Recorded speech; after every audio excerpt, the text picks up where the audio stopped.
BCJAC బంద్తో బస్సులు డిపోలకే పరిమితమయ్యాయి. దీంతో ప్రయాణికులు తీవ్ర ఇబ్బంది పడుతున్నారు.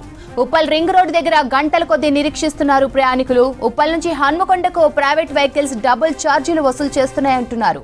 సాధారణంగా హన్మకొండకు 300 రూపాయలు తీసుకుంటున్న క్యాబ్ డ్రైవర్లు ఇప్పుడు 700 తీసుకుంటున్నారని ఆగ్రహం వ్యక్తం చేస్తున్నారు.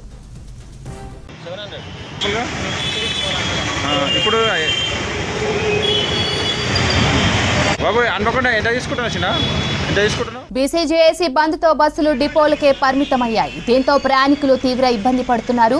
ఉప్పల్ రింగ్ రోడ్డు దగ్గర గంటల కొద్దీ నిరీక్షిస్తున్నారు ప్రయాణికులు.